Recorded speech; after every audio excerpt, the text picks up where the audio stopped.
everyone. Today I just wanted to show you really quickly how I am using the same printed curriculum for two of my kids. My two youngest boys are using The Good and the Beautiful Language Arts because it was free. So I downloaded it and then I have printed it off myself, which takes a lot of time. And I don't want to print two copies of it because it just takes forever.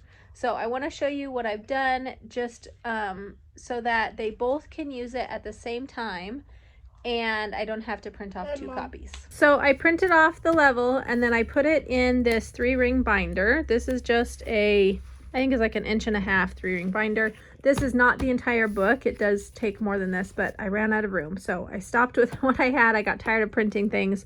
When we get to the end of this, then I'll print off the next part. I also printed the booster cards and put those in a smaller 3-ring binder.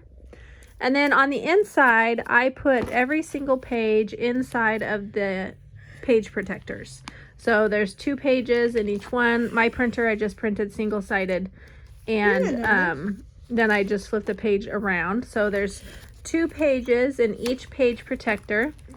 And then when we get to pages like this one, where something is supposed to be cut out and stapled together, I did that and then I stapled it and I just slid it back inside the page protector, and then whenever the next boy needs to use it, he can pull it out of there and use it without having to print off 2 different pages.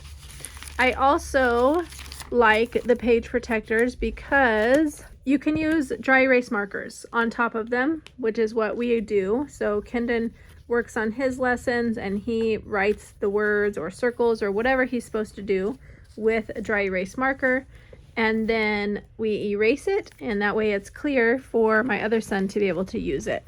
He just did this page, which is one where they give instructions to cut these bushes out and to read them and then put them on top of the animal that they would go with. But what I had him do was just read the sentence and point to the animal, and then that way we don't have to worry about cutting it out and losing pieces before my other kids get to use this book. So this is how we are using The Good and the Beautiful right now in our homeschool, with just printing off 1 copy.